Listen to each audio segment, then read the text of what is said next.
What's up, y'all? It's your girl Jess from She Vibes, and Detroit Auto Parts is the official parts store of Red Line Radio. They have two convenient locations on the east side, East 200th Street. You'll call 216-531-7373, or the west side, Pearl Road, at 216-398-7373. Mention Red Line Radio and receive 10% off your purchase. And always remember, it's definitely a vibe.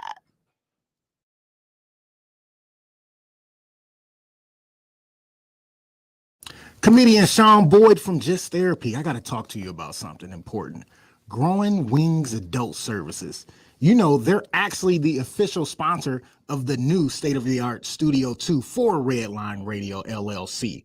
But Growing Wings Adult Services, they have been in business for 5 years. They have 5 years experience of working with adults with disabilities. If you need more information, you got to call my girl Lisa. Call her at 234-334-7547. Don't forget Growing Wings Adult Services, and make sure you ask for Lisa.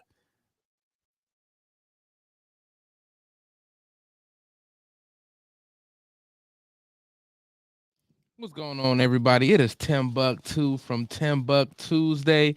And I really hate doing home improvement, but I love the way it looks. So what I do is I call Wiggins Construction and Home Improvement. They fix bathrooms, windows, kitchens, sliding doors, and much more. Give Will a call today at 440-731-7654 and tell him Redline sent you. He'll get your house looking right in no time.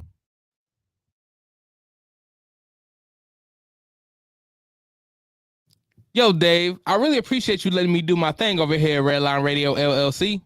Tim, ain't no thing but a chicken wing. Hey, well, I love them chicken wings. I got a couple buddies that's trying to come on and do a podcast. You got anything for them? Heck yeah, we do. Just have them give me a call. Bet. I'll have them call 440-503-0828. Tim, don't forget to tell them that we're available on all social media platforms. And you can't forget about the Redline Radio LLC app on the Google Play Store. Damn, how'd I forget about that? You was probably thinking about them little people again. Damn, I probably was. That's cool. They just trying to be a part of the winningest radio station in Cleveland. And we got the hardware to prove it. This is really gross, but dirty trash cans can pose a serious health risk to you and your family. The pungent smell can attract rats and flies, not to mention maggots, both of which can contain dangerous diseases transferable to humans. Your dirty trash can is susceptible to harboring dangerous bacteria. Contact Brandon at Fitz Trash Bin Cleaning today at 440-752-1533 or find them on Facebook. Veteran owned and operated and eco-friendly. Again, call Brandon at 440-752-1533. I was feeling kind of down tonight. Psych! It's TimbukTuesday! What? TimbukTuesday! Huh? Yikes!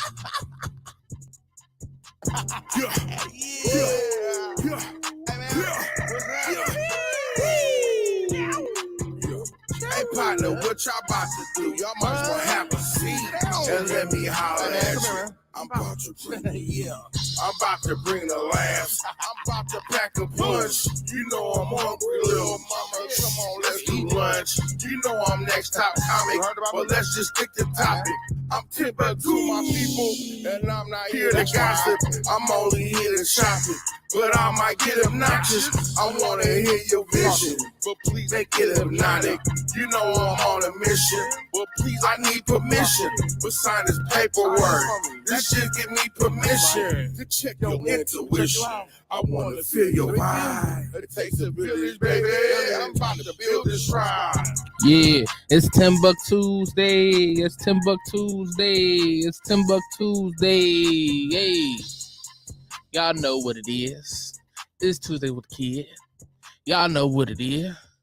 What's going on, everybody? What is going on? How y'all feeling? Hope y'all feeling fantastic. Feeling as great as I am. I'm feeling good, feeling great. Feeling great, feeling good. How are you? I just want you to know how I feel. How I feel. I feel amazing. I feel amazing. I had a guess, and I did not have a guess. Then I got a guess again. Then I got a guess, and then I don't know what happened. It's a whole lot, but either way, I'm in this bitch. Gotta be here for every Tuesday, man. I've missed one Tuesday since I started this, and that was because I just needed a break, man. I work a lot, man. I work a lot of hours. I work too many hours to be this broke. Too many goddamn hours to be this broke. But before we get into this, and hopefully, they will start paying me, we're gonna give a shout out to these sponsors. Y'all heard Growing Wings. Love you, Lisa. We love you, Lisa. You heard Detroit Auto Parts, the home of Redline Radio. You heard Wiggins Construction and Home Improvement, because they always improve some shit. And then you heard Fitz Trash Bin Cleaning LLC. That was in the beginning. They got a nice little commercial. I like it. But I want to shout out Incredible Keepsakes, man. Incredible Keepsakes, man, they make a lot of custom things, man. So if you got a logo or anything, you want to put it on a t-shirt, a cup, a binder, you want to make keychains of your shit, well, you can reach out to Incredible Keepsakes, and they can customize anything for you. They are actually the official merchandise provider of Redline Radio and our show host. So if you want somebody to make your merchandise with your logo, all you got to do is call Incredible Keepsakes at 440-242-9648, or you can go to their website at incrediblekeepsakes.com. As Diane would say, cherished moments are made to last forever, and I hope I keep my logo forever. I ain't got one yet, but I got one in mind, which I'm gonna reach out to a couple of designers, see if they can make my vision come true. And I think it's gonna be dope, man. I think it's gonna be sick. Also, want to give a big shout out to All Access Realty. Shout out to Frank Shaboshan. I still can't Sobochan. I think that's how you say it. But he actually sponsored the races we did this weekend, so I was pretty sick. It's pretty dope. They All Access Realty, if you and your family are thinking about buying a new home or selling your old one, or if you're looking for a business to upgrade, your business is looking to upgrade to a bigger place, you can call Frank at All Access Realty. Frank is a veteran who served our country, so thank you for your service, sir, and is now serving our community. Frank is committed to helping our veterans, so if you know any housing opportunities for our vets, contact Frank for that as well. And Frank's contact information is 440-391-7430, or you can email him at franks@allaccessclerealty.com. Shout out to Frank. Man. He's a pretty cool dude, man. I met him on Continuing to Serve, which was here on Redline Radio. And just a cool dude in general, man.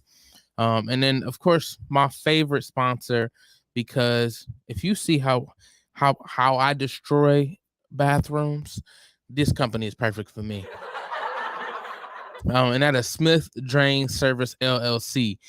They are servicing your local your drains and cleaning experts.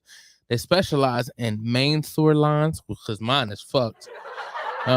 Bathtubs, mine is actually good. I use mine. What up, Kev? How you feeling, man? I'm feeling good, feeling great, feeling good. How are you? I ain't gonna sing this time. I just sang it earlier. But they also service laundry lines, septic tanks, kitchen sinks, floor drains, and downspouts, and actually many more. So much more, I should say. They are family owned and operated, and you can call Smith's Drain Service today at 440-242-8704. Shout out to them, man. Shout out to them. I got a lot of randomness to talk about today, man. Well, I shouldn't say a lot, but it's a little bit. What up, Dave? Shout out to Dave. What up, Dave? That's the homie. Y'all know who Dave is. If you don't know, Dave Wallencheck, the owner of Redline Radio. That's my dog. I got the honor to actually listen to him call a race this weekend. I shouldn't say a race. It was a series of races. Shout out to Painesville Track Speedway, I want to call it. I don't know what they call it, but P-ville, I believe they call it. What up, JG? JG from Talking About Balls every Wednesday from 7 to 9. Their show is amazing, man. They just did a show with Grape. I don't think that was last week. Last week, it was the week before. I don't even remember, but it was last week. It was last week. It was dope. These days starting to run together. I don't even know. I don't even know what day it is today. I only know it's Tuesday because it's TimbukTuesday. I might check out Fiverr. I actually got a buddy that is on Fiverr. Matter of fact, Kev in here, he is on Fiverr. I might actually make him. I'm gonna see if I'm gonna run my new logo by him and see if he can make it. It's Painesville Speedway, so shout out to Painesville Speedway. Got Joe, I believe I just met. He was pretty cool. I think he operates the speedway. It was pretty dope. It was pretty sick. Just to see all of the cars, the drivers. Dave did a great job announcing and doing the interview. So I do want to give a shout out to Dave for that. It was pretty sick, man. We're gonna be at Lorraine's Raceway Park Live on for the Redline Media Group. If you go on YouTube, Redline Media Group, also Facebook Redline Media Group LLC.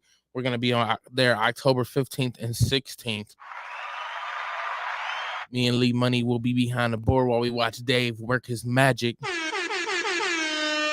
Dave gonna be doing the goddamn thing. But what was I talking? I was talking about randomness. I don't even know what the hell I was talking about. But we got a couple things to talk about with I know y'all seen the pastor who got robbed for, I think it was maybe been like $100,000 in jewelry. Like they laid him and I think his wife down and took like all that jewelry on him. Like they didn't go for nobody else. They went straight for him, which definitely got me thinking. Like, what did this man must have been really taken from these people a lot, for them to orchestrate something against a church. Like is this first Sunday, nigga? Is this first Sunday? I wonder if it was first Sunday when he got robbed. That'd be hilarious. I'm not gonna lie to you. That would be funny as hell. Absolutely, Dave. I think you did a great job. It's nice to see you in your element, man. It was pretty dope. But so they got him for $100,000 in jewelry. I believe he got it back. I'm not sure what happened to be 100%. But I believe he got it back. And when that happened, of course, everybody has something to say. One of those people being one of my favorite comedians, and that's DL Hughley. Shout out to DL. Yo, my name is DL.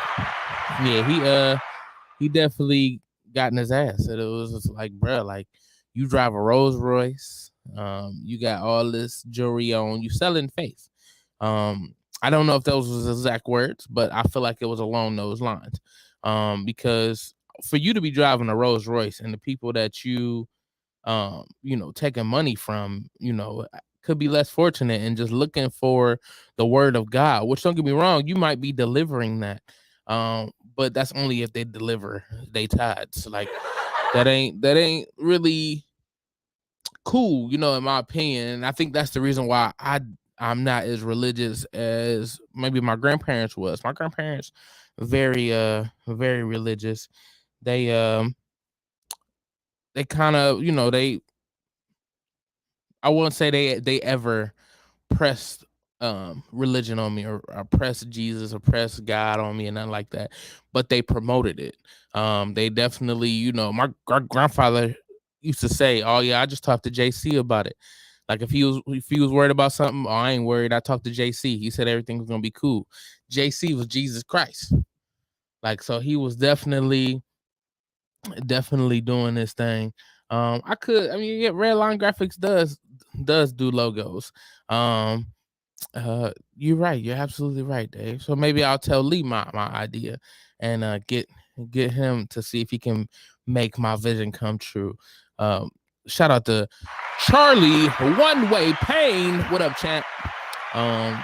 Who actually just won some jujitsu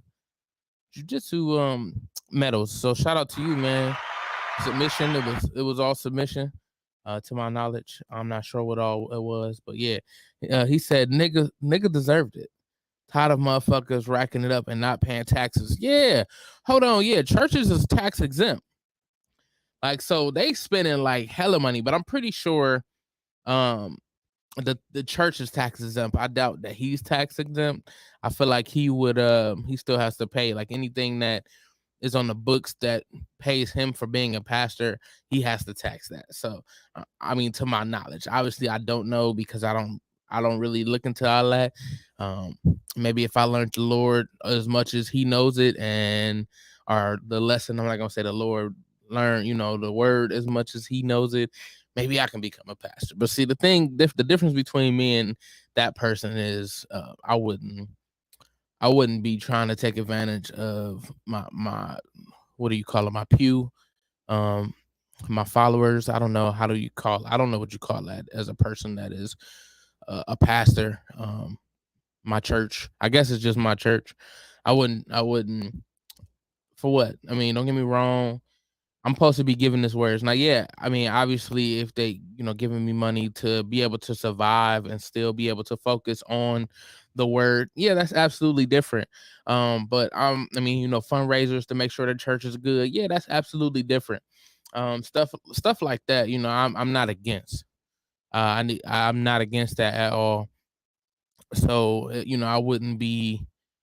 Um, I'm not judging anybody that is a pastor because I know, at least I think I know some decent pastors. Obviously I don't know what they take home. I don't know what they do behind closed doors, but they seem to be solid people. The people I know that are pastors. So I trust my gut in most cases.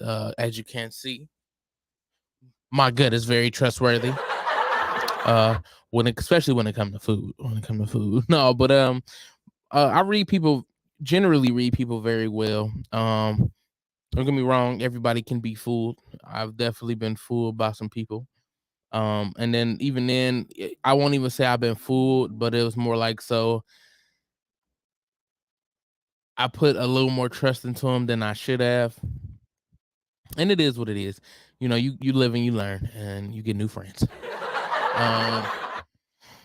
But yeah, it's just wild to me that that happened. Now there was another situation that just happened recently where there was some lady that was there. I guess you could say disturbing his sermon, maybe disturbing the church, disturbing the service, whatever he felt was unnecessary, which caused him to grab the back of her neck and push her out of the church. Now, and it was all filmed, so it's very aggressive. And of course, when it came out, they said that he was what up, Carlton? That's my dog. What up, man? How you feeling, man? It's been a minute, bro. Just doing my thing, man. I do comedy. I'm actually gonna show a clip here of my winning set. This is my first competition I ever did. It was pretty dope. I was I'm gonna say maybe a month and a half into comedy, 2 months into comedy when I won this competition. So I definitely felt good. It was the biggest prize I had won. I had won this here was 250. My next competition I won was 200. So it feels good to know that people think I'm funny. I mean, I think I'm a funny individual. I mean, I make people laugh on the daily. That's kind of what I do to make my day go by great. Cause I enjoy seeing smiles, man. Smiles is definitely something that that kind of get me through life. Like, I love good energy around me, and the best way to get the best energy out of people is making them laugh. And I mean, I do it. I feel like at a top tier level, man. I work at a hospital, and people that's going through, heart conditions, I'm making them laugh. I'm making them feel good, at least for those 5 minutes that they're in front of me. Even if it's like a 2 minute interaction, I make people laugh consistently. And some people, some jokes go over people's heads. Some people think, some jokes are just bad. Like, I don't mean, don't get me wrong. I mean, I'm not saying I'm the funniest nigga in the world. Some jokes are just bad. Or I'm not even gonna say they're bad. They just missed it. They go over their head for the most part. And I enjoy that. I've been doing that my whole life. I realized like not too long ago that the first time that I really noticed, I ain't gonna say it was the first time I really noticed, but I noticed it. I appreciate you, brother. I appreciate you. I appreciate you. You say you're definitely funny. I appreciate you, man. I had talked to my grandfather's funeral, and when he passed, it was odd. Like, it just felt like a void. I didn't necessarily. I was hurt, obviously, and it still hurt, thinking about it from time. Because I mean, shit. When I look in the mirror, I realize I'm built like him. But he played a big part in how I receive things. He One of our last conversations when he passed, right before he passed, was he told me I was proud. He was proud of me, and as adults, we look for validation, I guess you could say. And I really love comedy. So once he told me that, I was able to, I guess, put it into a comedic setting. And I made people laugh at a funeral, man.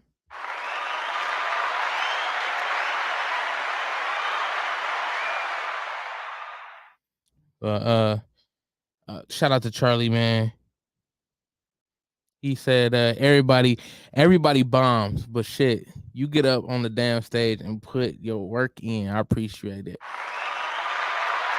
And even be winning. I appreciate it, man. But I'm gonna show y'all the set here, and then I'm gonna get back into the thing I was talking about with the pastor, only because my guest is finally here. So give me time to get him here and set up and everything. So go ahead and watch this set, and I appreciate y'all, man.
Still no set, no Carl.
How about now? How about now? How about now, Carson?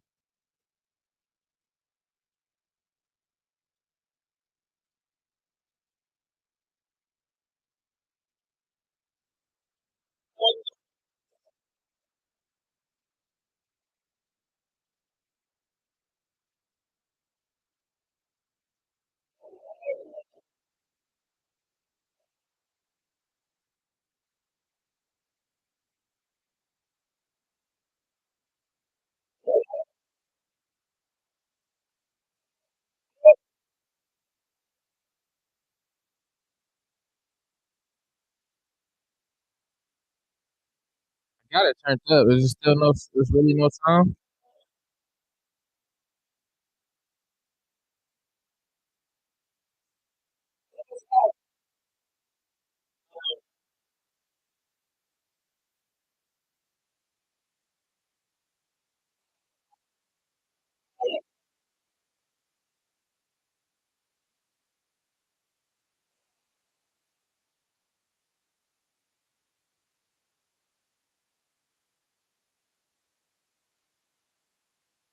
All right. Well, I come back to it. I ain't really worried. I'm gonna post the real video here. I'm gonna take that break. But I appreciate y'all. Staying tuned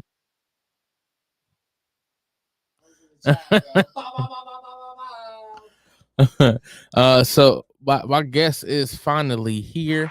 He was kind of like a he came through last minute, so I want to appreciate. First off, I want to shout him out, man, because I met him at the first Hip Hop Friday, at no class. Well, it was now that's class at the time. It was now that's class at the time. He put on a show with his homies, and shout out to Super Naps. I have been talking to him about Big Naps. right. Was talking to him about hosting, and he was like, "All right."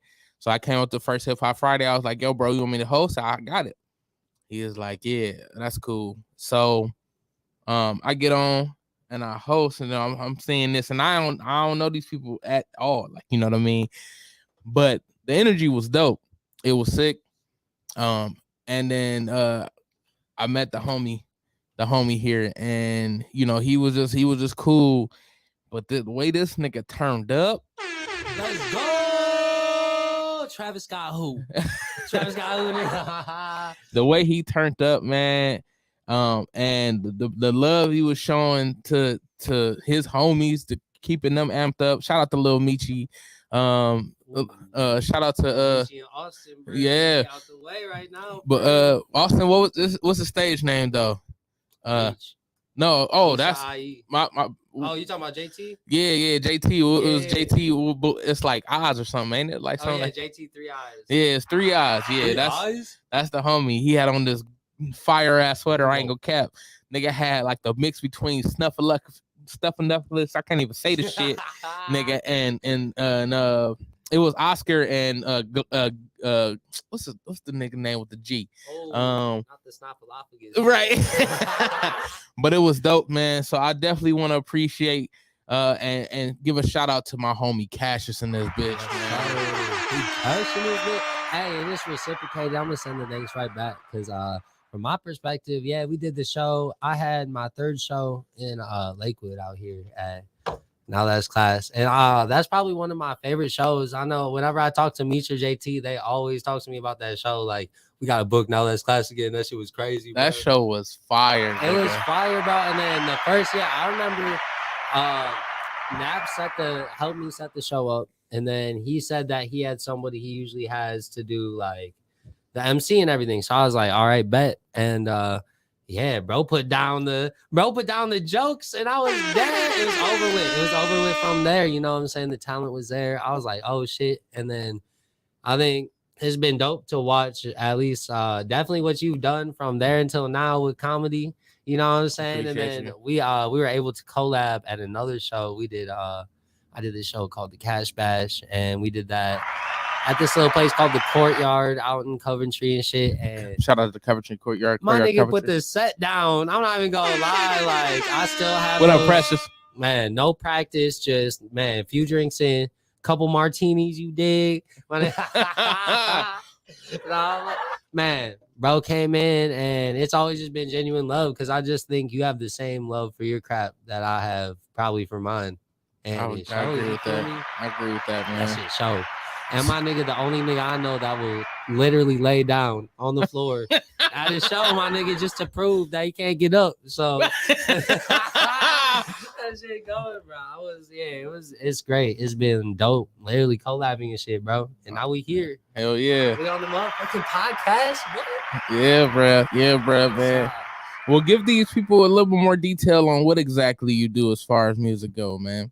So, man, we can start it off long story short style, you feel me? And long story short, my mom's was a music teacher, and she just incorporated me in a lot of shit. So, like, Yeah. she taught in Euclid, which is like, maybe people don't know, but that's just a place where it's just basically the hood, you feel me? Like, Yeah, we in the facts. hood. Yeah, it's just the hood. So she was in the hood teaching, but I think she took a step further. And what really inspired me to do my shit was that she would take people out of their situations and really teach them, show them Kind of like about the hood heights, though. I ain't gonna lie to you. Yeah, it's a little bit. It's not the hood, but it's you know what I'm saying. We out there, bro. No, for But, sure.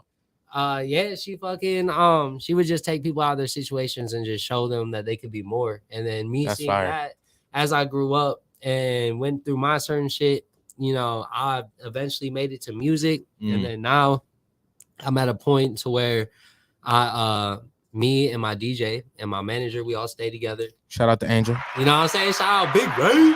Shout out Big B. You know Shout what out, I'm saying? man.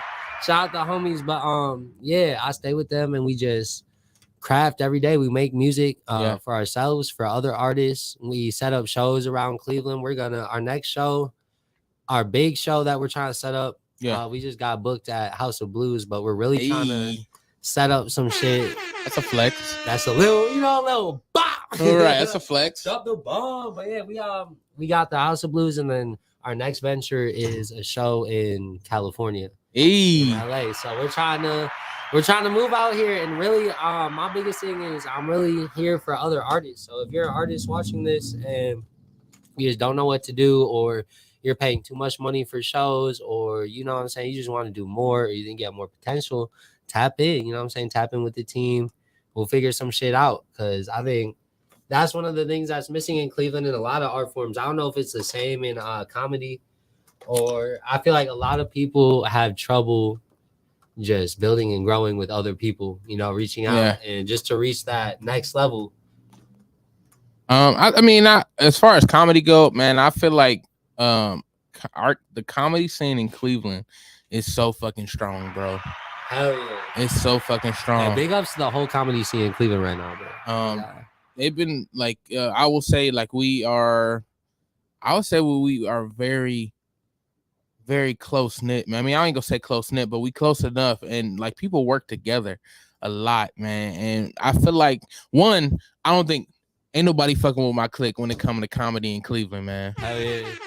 Hell yeah.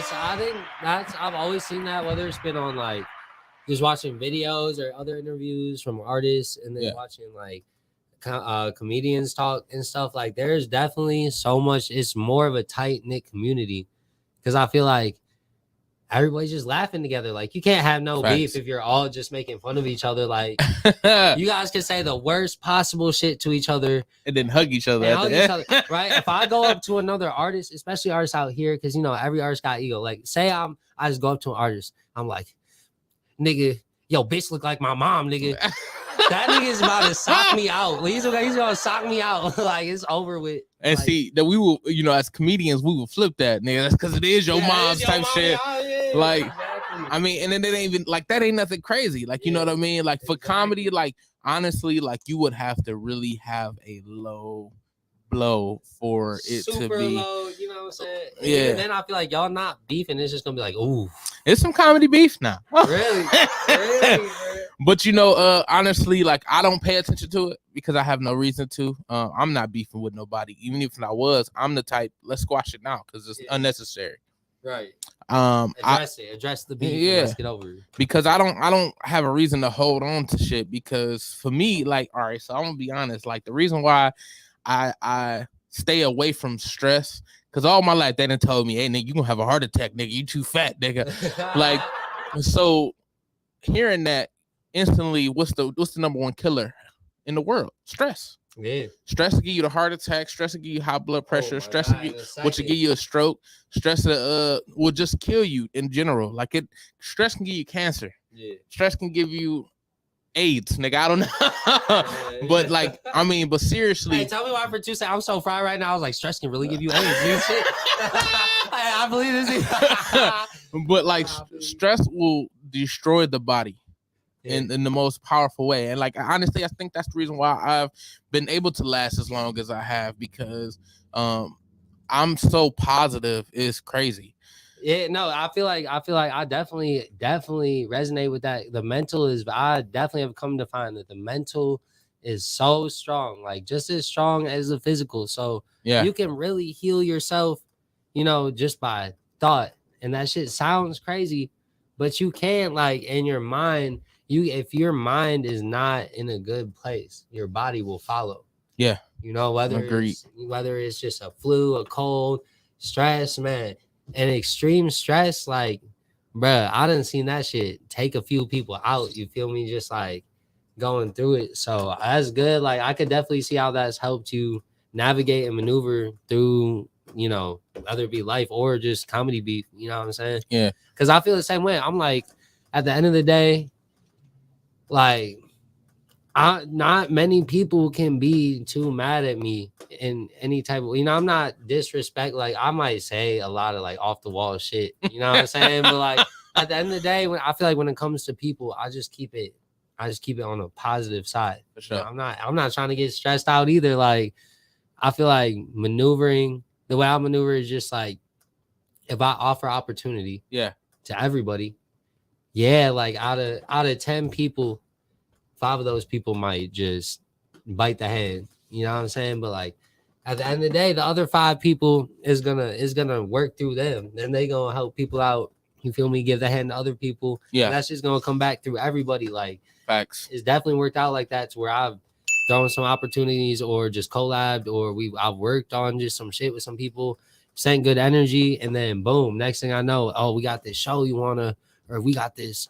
We about to pull up here and do a video shoot. Meet this videographer. He want to shoot you too. Blah blah blah blah blah. Like, just good energy type shit. So I feel it.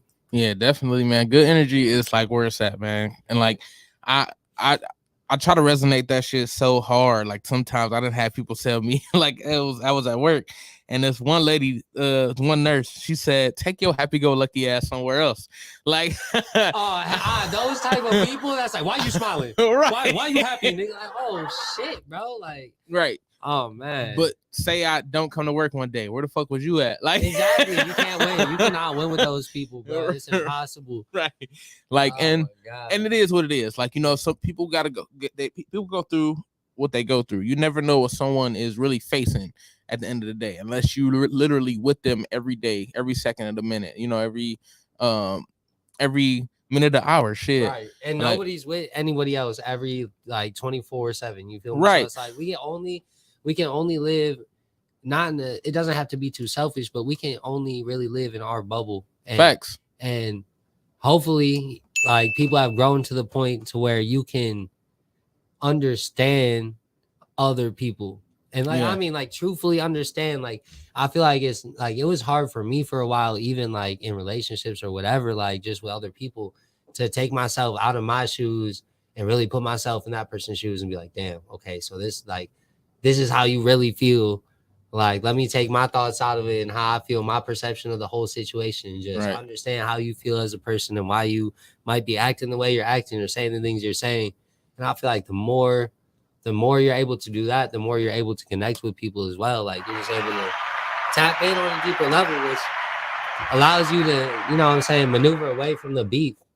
Which is like important. And I think that's why, like, comedy, just to take it back to what we was talking about in the first place, like comedy, bro, has like, laughter is the immediate way to disperse any type of hatred or any type of negative feeling. So it's like, it kind of, comedy does that itself. Like, and that's why healing factors, I would say. Like, I feel like laughter has so much healing factors. I mean, you think about, you go like with me working at the hospital. I had to go drop off some Lunar Dunes. You know, old people love Lunar Dunes. So. Lunar Dunes, bro. Oh, shit, that's the best cookies ever. Shout out Granny, bro. Oh, right. Shout out Granny. What up, Shy? I'm guessing that's Shy because, you know, still say Facebook user. Hey, what's up? How you doing? But and that's from She Vibe. Shout out to She Vibe. She Vibe, not Shish Kebab. She Vibe. Right. Come on, bro. Every Wednesday from 7 to 8. But I was dropping the Lorna dudes off, and I was only up there for a second because I was on my lunch break. I only get, you know, but so much time. And don't get me wrong, man, I ain't trying to really spend my lunch with you right now. Like, I need a break from people. Yep, that's definitely Shy, because she said I hate it. She said, hell no.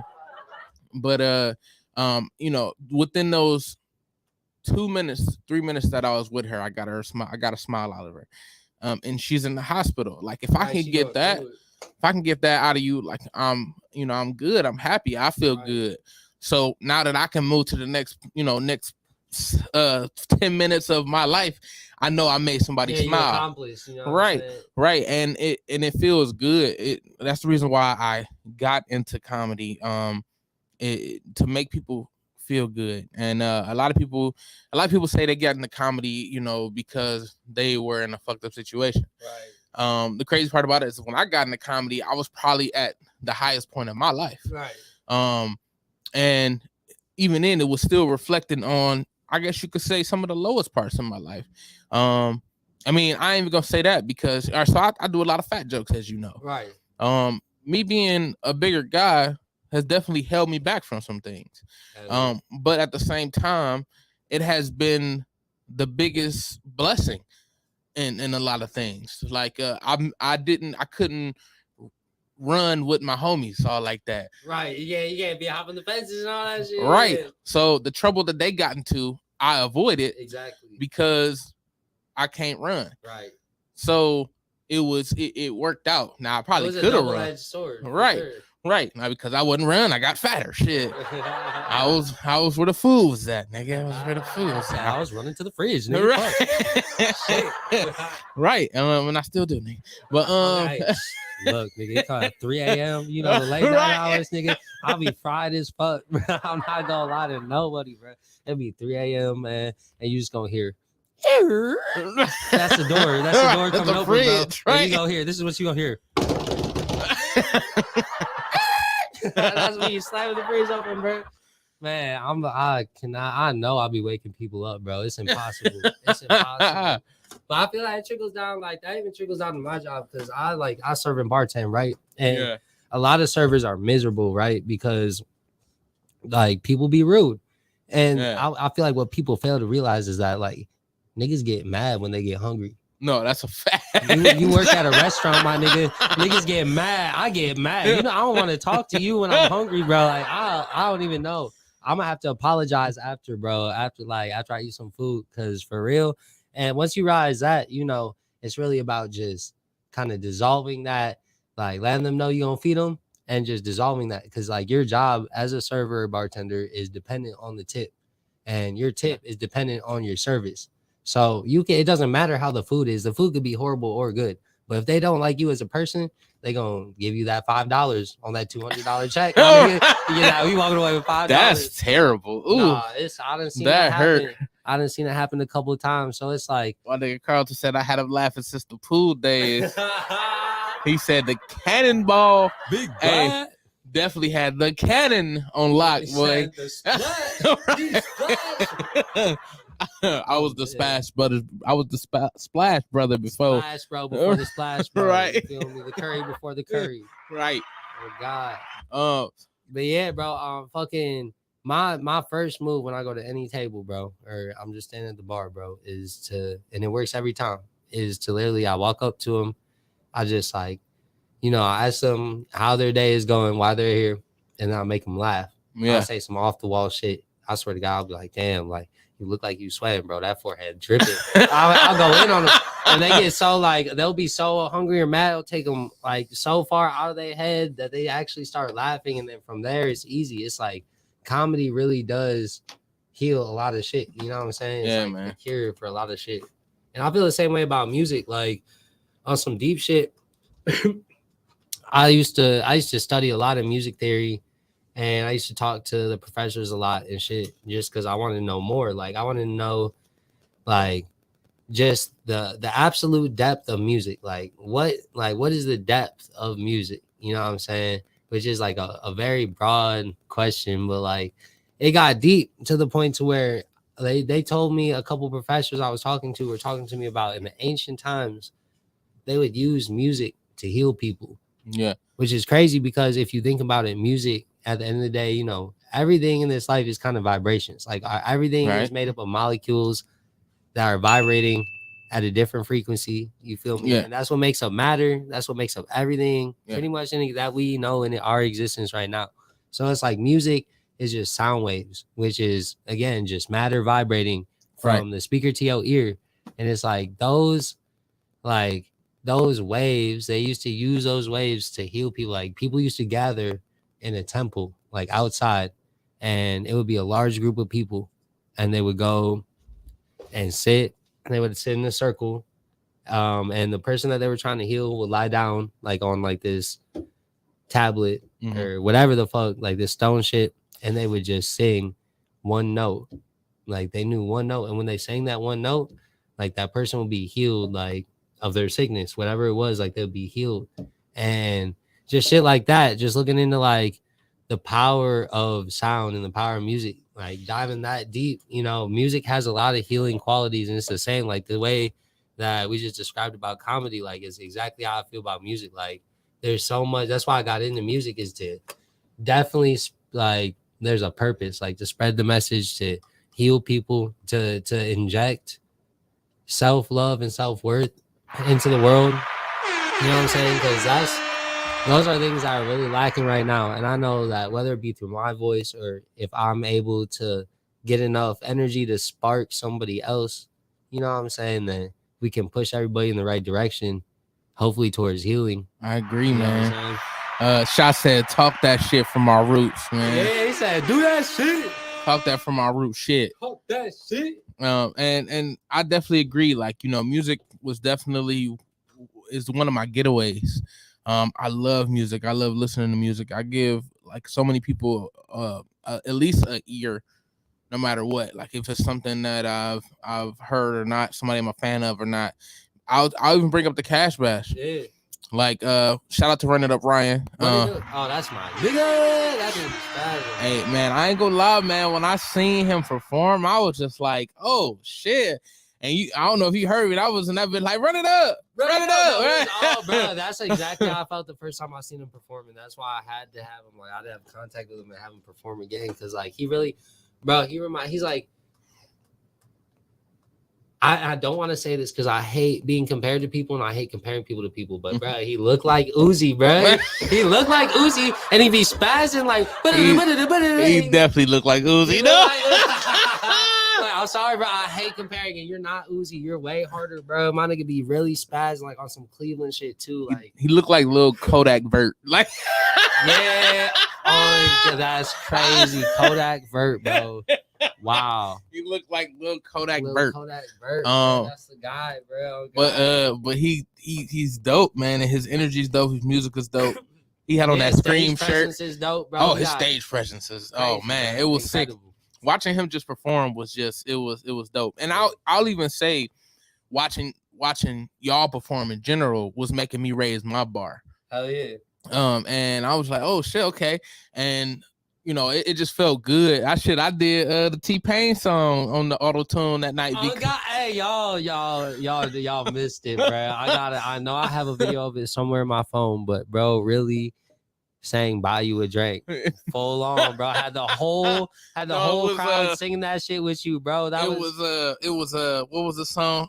She made the people say, yeah. yeah. Oh, I can't believe it. It was I can't believe it, bro. I can't believe it. Oh God, bro. I was she like, all on me, and I had the crowd rocking for real. Dude, everybody in that bitch was singing along, bro. And that's another thing, like that we're trying to do out here is just like I said, injecting that self-love, self-worth. Like when you go to a local show, it don't matter what city you in, bro.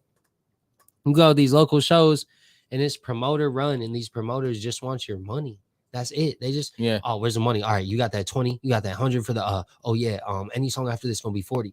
Like, nah, bro. Damn. That's all that is trash, bro. It's not for the artist. And that's why I love, like, that was my biggest accomplishment.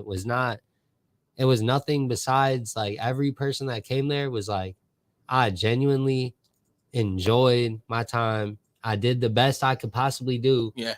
And it was worth it. And like, I'm like, I had all the artists over my crib. Like I was working on the show mixes and everything just because like it's deeper. Like if we really trying to do I was putting in work. You know what I'm saying? We gotta do this shit for real. Like we gotta raise the bar. Just like how you saying, like, I want everybody to raise the bar. I want to raise my own bar. You know what I'm saying? So like the more we raise up, the higher we go, the more money we make, the more people see us, the more successful we get. Like it's all hand in hand. You know what I'm saying? I just want to go to the bar right now. Just have a couple drinks. So Long Island. Can I get Long Island? Nigga? I can't drink Long Island, brother. That's my go-to. That's the only thing I drink. How can you drink a Long Island, here's bro? How it go, bro. Y'all niggas be buying shot. 7 shots, bro. You like what? $70 deep, bro. $70 deep. Watch this though. I buy one Long Island, right? I'm sipping on that bitch for like 15 to 30. I'm fucked up, bro. And guess what? I'm spending $10 at the maximum with the tip, bro. Good tip included. $10 at the maximum, bro, for Long Island, right? I'm with you, Shy. I'm a tequila guy. I drank dark on my birthday because like I grew up with dark. My parents drank Paul Masson, Martell, Hennessy. Buying half gallons at a time. So I grew up on the dark shit. And I seen like some of these people get diabetes, so I'm like, ooh, I can't. You said hell no. I already got the fat against me, nigga. I can't also drink dark, but obviously I have a taste for it because I grew up with it. I grew up on it. So I drank some Douce on my birthday. Okay. Douce double shot. It was a whole fifth, nigga, and I drank damn near drank that whole bitch myself, nigga. I was fucked up, nigga. Nigga, big bottle. Right. So, but tequila is definitely my go-to. Tequila I can run on all night and not be like, ugh. In the morning. Yeah. It depends on if it's a bad tequila though, like. Oh yeah, that shit stay, bro. That's why tequila get me. First off, tequila is gonna be an interesting night. I did have a birthday cake. I bet you did, bro. Shout out to Shy and Jess and Lex for that. That whole night was fire, man. Super. But yeah, man, I can't do the dark all like that. I can have it in spurts, but give me in a Long Island for me, man. It's just too many liquors in it, bruh. That shit hit you wrong. That shit have my stomach. Like I'll get sick off of a Long Island before I feel anything off of Long Island. Hell no. Because it's just too many mixes. Like I already like my shit straight up. Fucking tequila, fucking I don't even know. I like my shit straight up, man. I can't do all the other stuff, man. So that mix, bro, it's too much. Yeah. But you know, we're gonna take a quick break. I finally got the footage for the show up here, and it should have sound. If it doesn't, please let me know immediately. But please watch this set. I'm gonna come back with the homie Cassius. We in this bitch. See y'all in a minute. And I showed somebody the flyer because I was handing them out, you know what I'm saying? They was like, damn, that's Tim? And like, I went to school with him, man. They was like, shit, he was fat as fuck. I was like, yeah, shit. I'm like, shit, he lost a lot of weight, though, you know what I'm saying? He's on this weight loss journey, and he definitely came down a whole lot, but he's still fat as fuck, though. But he did say, he was saying he went to school, wasn't nobody fucking with him, because every time somebody talk about him, he had the jokes and shit right back. I guess that's why he's on the stage right now telling them to y'all, everybody give it up to TimbukTuesday coming to the stage.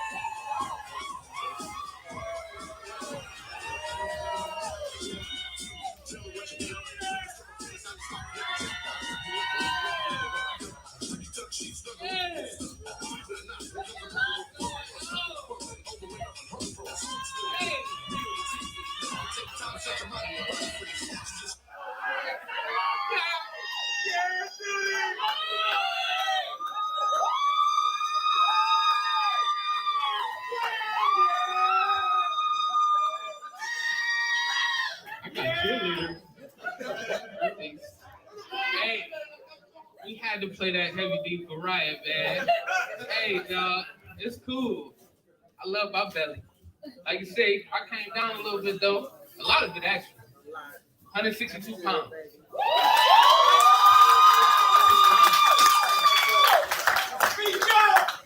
Man, it's been great. I have a great support system. If you guys can't see.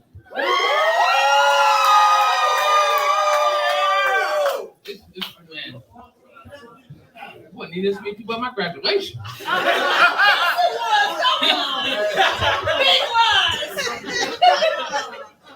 No, but man, losing this 160 pounds has been a transition, man. I got a neck now. It's different. I ain't never had one of these. I got people at it now. I found out my head was heavy as hell. I get a crook on my neck every night. It's stronger now, though. I'm gonna have to take Lil Daddy's advice, put the pill under. Wait, no, it's the neck. My bad. I get stuff. Hey, right.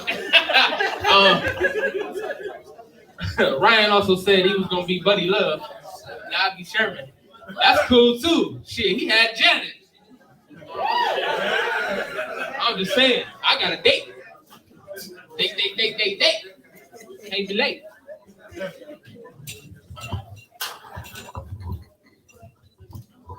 I just want to use the mic stand. We ain't never had one of these up here. You know, nigga ain't never been nowhere. I can clean this bitch over for no reason to do this Prince. Miss Brandon? Oh, that Jimmy Fox did. He did that. That was amazing though. Man, but losing weight, you really got to see like the transition, the change through like little small things. Like, you know, I was running my finger across my body. I got so many stretch marks now. It's like I'm going down dead man's curve. All you hear.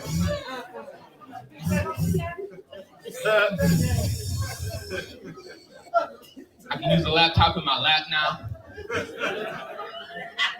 Used to be up here on my chest. On my belly now. But you know, the one thing that really has shown me that I've lost weight, I can no longer suck my own titty. I miss it. It used to be, you know, how I counted myself at night.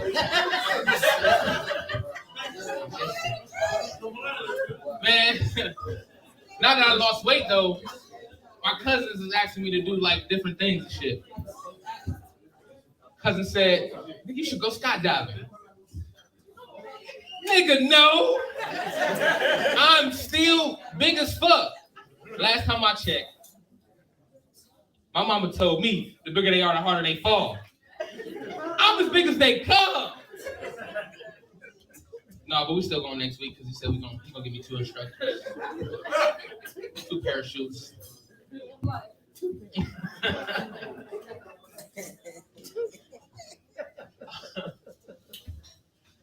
I got an announcement though. I'm like, I got like a lot of nerves right now because I'm gonna be honest, it's more like emotion. Like, I'm for real. This is amazing that we got all these people here, man. This is a nice turnout.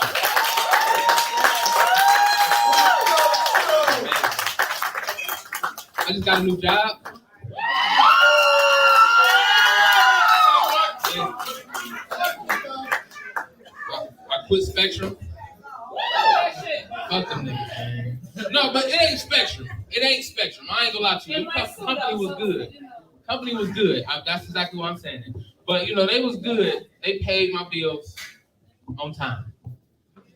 But the old people, man, telling old people what to do a million times is bad. Only because if they were to tell us that shit, we got an ass whooping. Didn't I tell you to do that? How many times I gotta fucking tell you? Is it just me? Am I the only one that got abused as a child? I'm just saying, you couldn't, in my house, you couldn't make it and be done. Like, seriously, like, one, my family are assholes, so they gonna joke about you, and if the joke go over your head, it's even worse. Like, it's seriously even worse. Man, we had, only thing we could do in our house is do something educational. We stayed on Channel 25. PBS? Man. PBS? On some real shit? Like, I'm traumatized by Bill Nye the Science Guy. Like, he's cool as hell though. I fuck with Bill. But everybody, Bill! My alarm clock. Every fucking morning. But they had some great ass people though, like Bob Ross. He was so dope. He was on the Boondocks. Come on, Riley, let's go paint trees. Bob Ross was dope. Hey, I just want to say that Sequoia is definitely, it definitely feels like home, man. That's where I kind of started, because I'm just starting. I don't know what I'm saying. But I felt at home, coming here. They said it was Tickle Me Tuesday. I was born in a Build-A-Bear shop. Tickle Me Elmo was my uncle.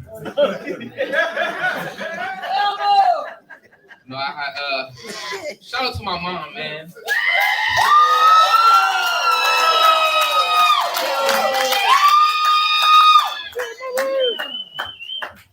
She pushed me out on all that stuff. But she is like my full ass twin. Like, she sent me up here with her whole face. She gave me the titties too.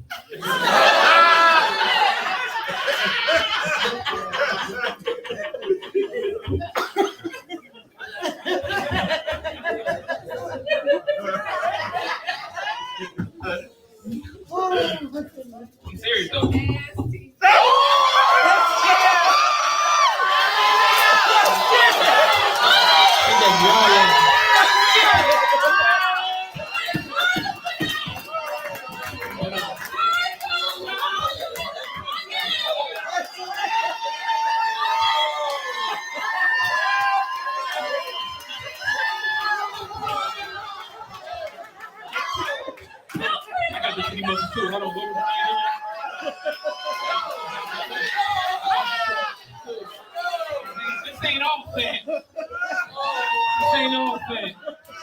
Hold on, let me put my crack away. Little Daddy's still here.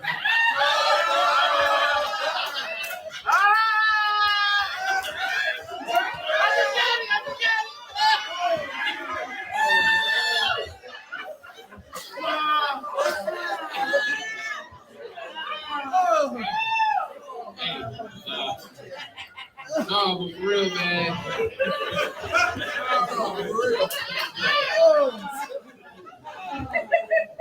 Any ladies in here like big guys? I might get some pussy tonight. But I must ask, though. I must ask. Why you like big guys? Why you like big guys? I'm definitely comfortable. We'll definitely get lost in here somewhere. But you know, I honestly think women like big guys because they go think we gonna take them to the wing. I don't have much to bring. That's only because I ate them on the way here.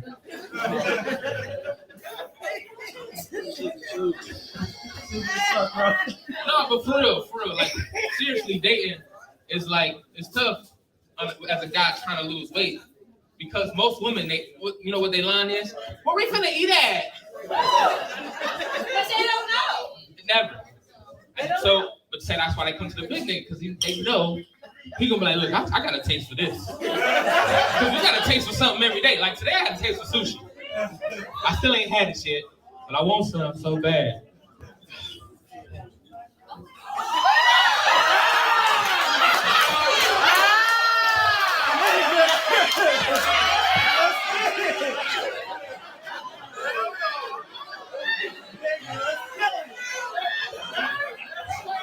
Y'all eating? I can't eat.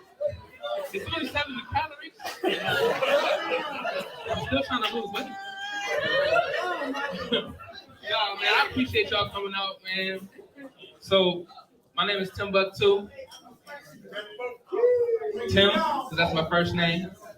Buck, my last name is Washington. I'm on every dollar. And 2, because I'm a junior. Yeah, I'm proud of that JR. Don't forget the JR. I just listen to a lot of Lil Wayne, don't worry. Look me up on Instagram, Tim_Buck231. See me do my plank challenges. And y'all come here all week. Thursday, we do karaoke, and I ask for food. But I really love this comedy shit, y'all. I don't want to keep going. Obviously, I ain't got no shirt up here. You see, I love acting the fool. So, you know, but they say this is hard, though. This is hard for us to do. Oh, yeah, one more thing. Hey, Pappy, I need you to come up here and show me how to salsa, because I swear it ain't nothing saucier than a big nigga salsa. So if you teach me that, that would be amazing. But, man, this comedy stuff is tough, man. Y'all might know D-Hawk. That's my cousin.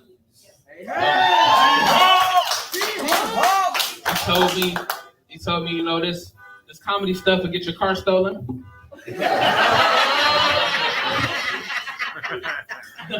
This comedy stuff, man, is tough, man. You gotta have thick skin.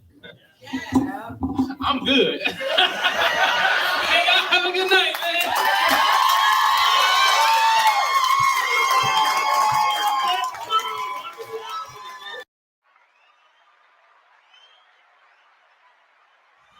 But that was my comedy winning, my contest winning comedy set. That was my very first crazy full set. And even then, like watching it now, I'm a year and a half in. I was 2 months in. I'm a year and a half in, and watching it, I'd be like, you know, picking it apart. Like, damn, you supposed to say this. Excuse me, you should have said this here. Angie, what up, Angie? And shout out to his girl. That's his girl. What's up? How you doing? Right. That, you know, like, and she was there. She was definitely there. Shout out to Angie, man, for being there. There was a lot of people there, man. Charlie was there. You know, y'all see him on the show. Lewis was there. You know, Lou, that be on the show here every 2 weeks. Mike, who was also here. My sister Tyra, Asia. I had a lot of people in the crowd. Shout out to the homie Talk who was on here. She recorded the set. Hey. So I appreciate that, you know, for y'all to even be able to get to see it. You know, it what up, Amanda? She talking about my dimples. Tim, right.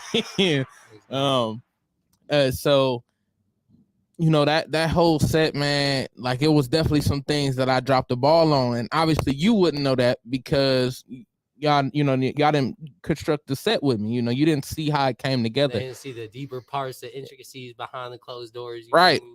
So if me knowing what I was supposed to do and what I was supposed to say, and some of the jokes wasn't even developed yet. They was just really there, and some of them jokes I've never said more than once. There's a lot of jokes I done on stage that I've never said again, and it's not even and they hit.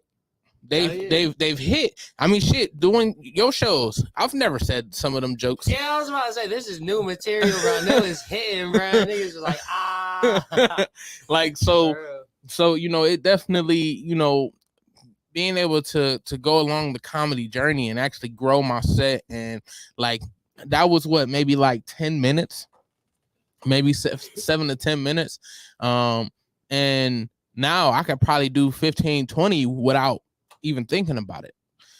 Like that was me, just saying random stuff. Like, and people are, when they talk about me doing my comedy, they be like, "Ooh, I've never seen." No, I shouldn't say never, but they say they like how quick I think on my feet. Yeah. Because like the joke about this comedy stuff and get your car stolen was literally because the car alarm went off in the parking lot. I wasn't expecting that. Right now, you just adapted to the situation. Right. Sure. And the same thing, like when we was doing the Cash Bash, like talking about just what was on people's shirts. Yeah, and I wanted to say I can definitely say something about that because I think that's one of the biggest things I noticed at the Cash Bash. I wasn't the biggest thing, No. Yeah, but fucking yeah, like I just noticed the amount of what's that called? Improv, I guess. The amount of improv that you were doing at that show was crazy. Like every joke was just off the last joke, and the last joke was off of what somebody was wearing or when somebody sneezed or just like what I'm saying? Like it was just like it was very fluid and fucking just like niggas was just moving. So I can attest it's all progression. There's certain I felt the same way when you said there's certain jokes I don't do and they still hit. Like there's certain songs I perform that like I've gotten like people everybody in the crowd's clapping, but I just don't want to perform it again because it doesn't fit, where I'm at now, or like just certain things, what I'm saying? Like I feel the same way about venues too. Like I really don't like to double dip on venues. Really? Yeah, because I feel like for me, it's like a supply and demand type thing. Not even, well, a little bit like that, a little bit of the Supreme type shit. But for me, it's more so of like the same way it is when I make a song. Like I can't double make a song because for me, a song is a moment. Yeah. Like when what I'm saying? Like when I record, I'm not really recording. Like some people just record and they be like, just doing whatever. When I record, I'm really recording how I feel and like where my mind is at in that time and space. Like at that exact moment, which is why the music is always different. But I feel the same way about shows. Is like each show is a moment. Like I don't want to saturate a moment. Like I like that. You know what I'm saying? Like or oversaturate it to where it's like that moment is now like it's not even special. Yeah, like, we go there all the time. Like it's not even special. And that's why that Now That's Class show I think hits so hard because especially even after that shit, a lot of people. From Naps to the other management that works there, they were hitting me up every day. Like, when are you guys, when are you guys gonna come up? When are you guys gonna come back? Blah blah blah. And like, I kept turning them down because that was my biggest thing. Was that show was so good and like there's so much good. You wouldn't want to tartar shit. I don't want to tartar shit, bro. Exactly. So I definitely feel you, bro. No, I can actually relate to that with comedy, like doing open mics, hitting the same mic over and over again, or hitting the same joke. Even that's why you can't do the same joke because it's that moment when you get that pinnacle laugh, bro, and it just hits, bro. Yeah, but see, with comedy, we do tend to fall back on our, I guess you could say, our favorite jokes. And it wasn't until somebody came up to me. He was like, "Yo, bro, I thought you was gonna do your dead man's curve joke." It wasn't until I heard somebody say they wanted to hear my jokes again that I was just like, okay, so maybe I do need to do some of the same jokes over. Because people, especially it's a dead man's curve, so it's iconic to Cleveland. Yeah. So when people hear that and they from Cleveland, they're gonna be like, oh my God. Like, and I think that's the reason why my comedy does work. Even though I do talk about being fat, there's a lot of people that have weight issues. Right. So when I talk about the weight issues being the way I am, they look at me like they know I'm telling the truth. Right. Like, man, right. Oh, God. So, you know, I dive into that. And I kind of wanted to ask you a question based off of what you just said with you having you know, recording with, you know, with the way you feel in the moment. How many songs you gotta have a million songs recorded just off of how you feel, bro, listen, that you've never played again, bro? Listen, bro, there's honestly at this point, because I've been recording music, like just recording myself. Yeah. Since I was like, well, I'm not gonna say my age, but I'll say I like for at least damn near 14, 15 years. At least.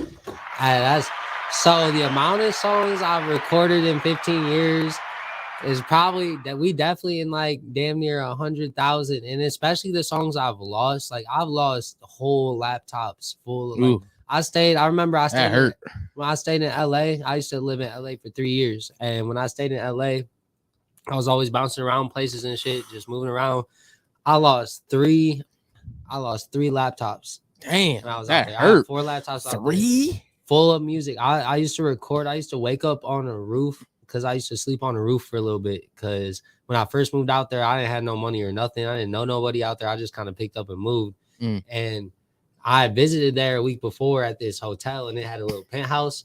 So I was like, cool, I'll just kick it there. Like they won't know. I used to sneak into that bitch every night, like climb up the fire escape and shit, bro. Damn, nigga, how was this roof, nigga? Like it was at least like 6-7 stories up because it was like a hotel. Okay. And at the top of the hotel, there's this little room. Like nigga, you bro man now, nigga. Bro, I was like, bro, if I'm gonna be, you know, homeless for a little bit, I'm not gonna be like on the streets, or I don't want to bounce couches and have somebody dictate like my freedom. Yeah. And just be like, you know, because nigga, like especially if you're out in a place you don't know anybody, people will take advantage of you. Like, period. There is no if and or but. They will. Like, especially in Cali, because Cali is like everybody out there like Loki a snake. Like you gotta be a bigger snake. So it's like I definitely found that spot, and I'll wake up and just record music on the laptop every morning, like just like view of the mountains and shit, bro. It's like crazy. That's hard. That's hard. But I mean, and I definitely, you know, I believe that because you'll be on live and record a show. Yeah. Record a whole like. I mean, record a song. My bad. I mean, I'm giving people a show. It's basically a show, but it's like it's like honestly, that's one of those things that I think that's the most slept on thing about my artistry is the fact that I do like my work ethic is the same as Tupac's work ethic. Like really, like if you like, I recorded 2 albums. I remember this one day I used to go to this studio, Signal Flow. Shout out to Signal Flow. We gotta drop some bombs, bro. Incredible studio, incredible engineers. I gotta get a bomb sound, I guess now. Cleveland, and incredible studio. But I used to go there, and I remember this one day I went in. I was like going through it, bro, and I recorded 2-3 albums in like 15 minutes. Like to the point, nigga? We was in that bitch. We was literally, it was like 15 to 30, but we was in that bitch, and it got to the point to where it was minutes or hours, minutes, bro. Like 30 minutes, bro. Like 2-3 albums was done. Like, cause the way I went in that bitch was like, I was just on. How long was these songs? 30 seconds, my nigga? No, but I'm telling you, 2-3 minutes. There was like 2 5-minute songs, 2 or 3 5-minute songs, and then the rest were like 1 to 3 minutes. But like, fucking yeah, I remember going in that bitch, and it was to the point to where my engineer, his name is Chris, like one of the best engineers I ever met. I don't know, Chris shout out to you. You know, I'm giving the bomb. Hey, fucking, that's my bombs, nigga. DJ Horn. He was calling people into the studio, like he called everybody in the studio, like this shit is getting crazy. Like you gotta see what this nigga is doing right now, like. And I put one of those tapes out, but I'm holding on to the other one. But yeah, we got endless, like, bro, the amount of songs saved up, I couldn't even count. I couldn't even give you a number, bro. Honestly, like, niggas just stay working. And I feel like, yeah, like, that's the most slept on thing, because it's like, that's all that you need for success is like that hard work ethic. which it ties into what we was just talking about, because the whole reason I got that fucking work ethic and that hustle was from living in Los Angeles and being in New York for a little bit. Because you'd be around people that, like, I was around people that literally, like, they wake up, as soon as they wake up, they're like, all right, how we getting money? Like, what we doing? How we getting this shit? How we getting the bag, bro? Like, what's the move? You got that nigga must thank me. Oh God, niggas ain't brushing their teeth. I'll brush my teeth after the money, nigga. Like, I brush my teeth with the I money. said, hell no, the money gonna deteriorate in your hand off your hot ass breath. If you don't fucking brush that shit. Shout out to your voicemail, my nigga.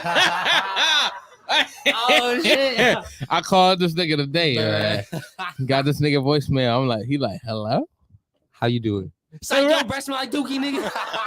That shit was funny. I was like, oh. Bruh, I had the amount of job interviews, bruh, where the people just call me back like, is this you? Like, is it? You gotta change that. I'm like, I can't even change it. It's legendary, bro. Right. Like, did you not get the job I was because like, did you not laugh? And I still got the job. So right. You know? That's lit. That's lit. Yes, sir.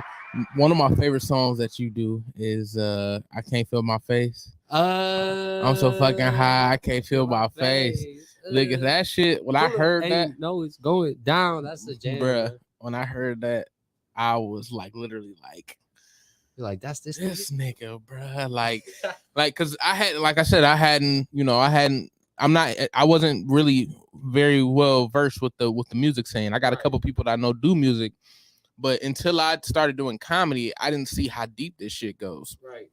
And so when I heard you that night, I'm just like, these niggas got it, right. Man. Cause even Michi, I think that was his first performance. So shout out to him. Oh, that nigga was drunk. We got pause for 2 seconds, bro. That nigga was drunk, bro.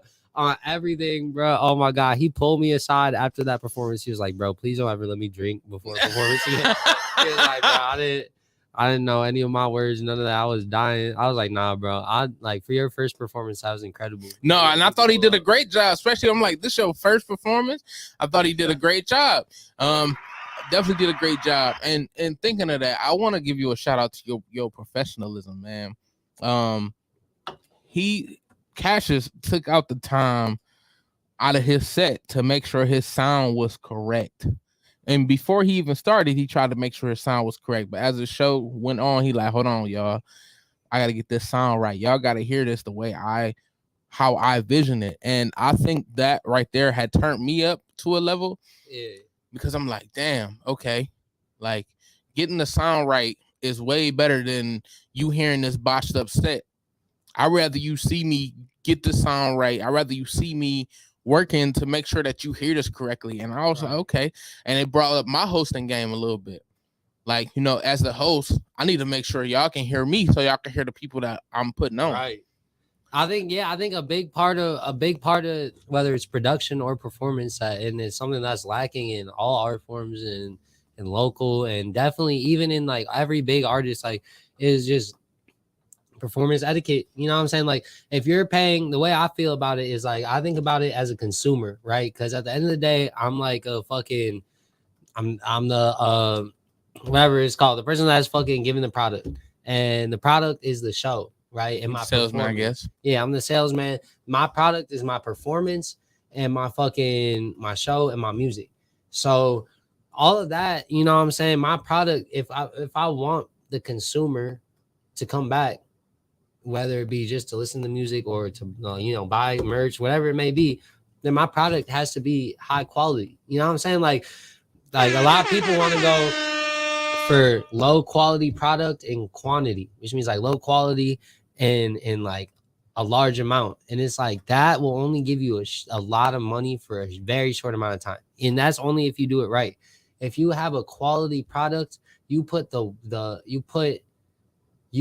power into your own hands. Like, the more worth you put into yourself or into your music, into your show, like, and that's why it's like, yo, you just paid how much? $10, $15 to come here. So I'm going to give you, $20. I'm going to double that, $20, $30, however much, $100 performance. And that part of that is making sure that the sound is right and taking that time. You know what I'm saying? Like, yeah. And that's why I love setting up my own shows. I don't like doing other people's shows, because other people are so focused on, oh, we got to get out by this time. So, yo, if there's an issue, you know, we just gonna brush you off and then blah, blah, blah. And it's like, no, like if you want to have a good show, that's why all these shows out here, these showcases, when you go to these showcases, there's literally maximum 15 people there. Literally at any show. I go to showcases every week, literally all around Cleveland, Akron, fucking sometimes Kent, and 99.9% of these showcases, it's 15 people there and 30 artists. And it's because Damn. no, for real. It's really like that in the music scene out here, and it's because of that. It's because of the etiquette, the professionalism. There is no professionalism. It's pay me, let's move on. It's not, there's no conversation about the music, about the sound, about how the stage lights are gonna look, you feel me, about how the artists, where the artists are gonna stand, or what this artist wants to do, or you know what I'm saying? There is no professionalism, which is why like all art crafts are really taking a big hit right now. And not just on the small stages, it's on the big stages too. Like people's perceptions of what it means to actually perform is going from out here. We had Michael Jackson, my nigga, we had Eddie Griffin, you know what I'm saying? We had like Chris Rock, everybody in I mean, not so much in comedy, like comedians are building that shit up, doing stadiums going up, figuring out how to do different shit and bring it back to comedy and heal people. But with music, it's like we're going from out here, Michael Jackson, Prince, fucking everybody big, and we're just bringing it into here, bro. And like the box is just getting smaller and smaller, like especially when it comes to performance, because that's where most of whatever art form you do, that's where all our money is coming from. You feel me? 99% of your money is going to come from shows and, you know, like fucking performances and tours and shit. That's the big money. That's a big bag. So it's like, if that's how we eating, then I just feel like, you know, we got to do better. And I'm glad I see like it always makes me happy to watch comedians do that shit out here, because it's that type of vibe. Like, let's do better. Let's link up. I see comedians out here all the time linking up with each other, connecting, getting in video calls, bro, grouping up. And it's like that type of connection is literally what leads to success. I agree. I agree. And I feel like even with like the comedy beefs, quote unquote, that are around, they still willing to work with each other. Because at the end of the day, we trying to make this bag. Yeah. So let's go get to the bag. Whatever we got, let's let bygones be bygones, or at least put a true song until we collect this bag. Yeah. And I mean, like I said, I've only been around a little bit, and you know, people always gonna throw some type of shade. Yeah, you know? Of course. Especially if you're doing what you're doing right. Right. You know, people, he really ain't that funny, stuff like that. Right. I won my second competition. I won. It was like, damn, like I know I did better than that. Right. But like, truthfully, I went first. Yeah. I was the first comedian. Hell yeah. So you were setting the bar and shit, which is it's always hard to go first, bro. And for me, I took it as great. Right. I get to set the bar. Right. Be funnier than me. Yeah. Please. Try it. Yeah, right. And all right, so the first competition that I just showed, I'll see if I can get my second set. I don't even think I recorded it. But my second set, I went into it. I didn't tell any of my people. Only people that came was my entourage, because I mean I call them my entourage. Right, because the homies, you already know the right. Right, I call them my entourage, at least my comedy entourage, because they were literally there. My first show that I did my first open mic at, well, I shouldn't say my first comedy open mic, and my first competition. They were there at every show. Like, they was asking me. They're the supporters. They the right. main, yeah. When you going up next? I mean, I wouldn't even say anything, and they reaching out to me. You doing a show tonight? You doing a show tonight? You can open mic tonight? So, you know, if I tell them, yeah, I'm going here. Loudest ones in the crowd, everything. Right. Literally to the point where it was people making we know TimbukTuesday people here. They gonna be here. I hear it, right there. So right. And you know, there was the only ones that I invited to my second competition. Right. Because I didn't want my first one was it was based off of crowd vote. I had hella family there if you didn't hear it. I mean, even if they wasn't family, it was close family. Yeah, it like, was you know what I close, mean? yeah. So, you know, I being the type of person I am, like thinking like, damn, did I win that or was that a charity? Like, did I win that because all my people Or was did they there, give it to me, you know what I'm or did I saying? really earn it? Yeah. So when I went to my second competition, I was like, I gotta really earn this one.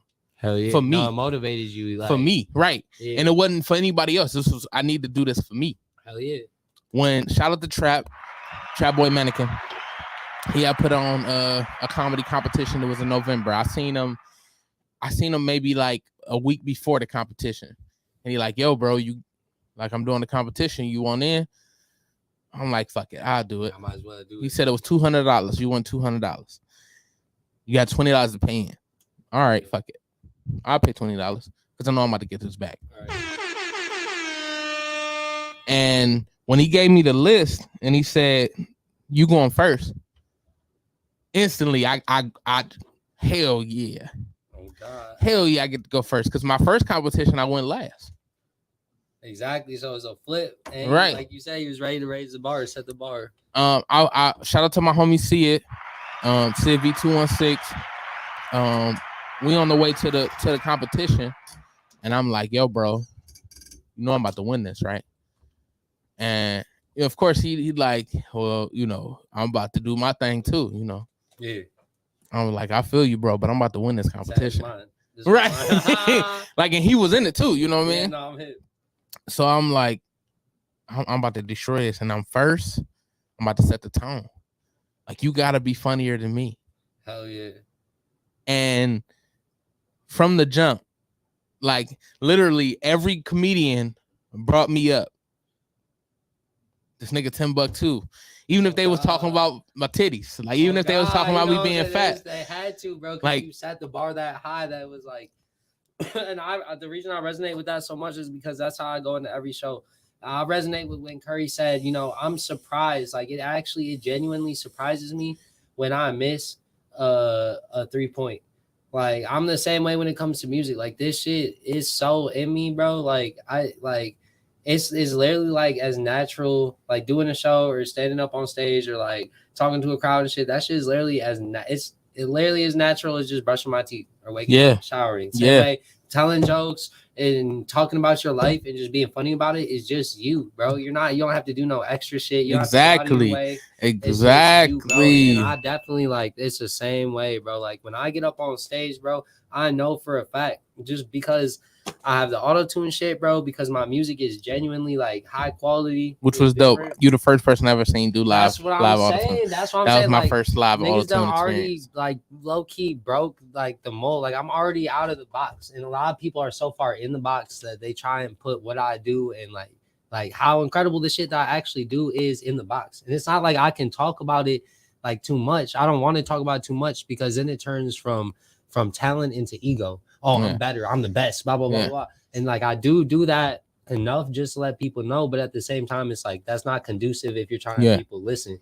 Because everybody feels like they're the best. But all people got to do is just experience it. And it's been so many shows, so many times. I see it in people's eyes, whether they're sitting down and just vibing or standing up or whatever. It's like they're not talking about it or they come and tell me after. It's like I just know for a fact because all my shit is so different and I put so much worth into it. Like the music, it sounds good. I'm not just going up there and screaming at you over my pre-recorded 3-minute song. We're not just doing that. Like I take the lyrics out of my song and I take the time, like we were talking about earlier, like to get that shit professional. Like it's professional. So I feel like I always get that response back. It's like it's respect. Even if niggas don't like me or they're just like, I don't really like this music.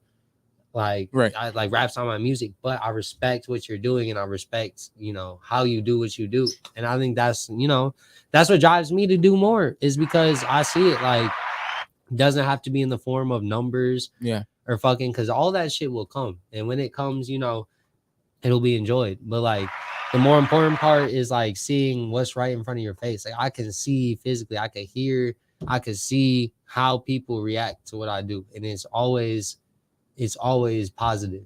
Like even niggas that hate still are like, but your shit dope though.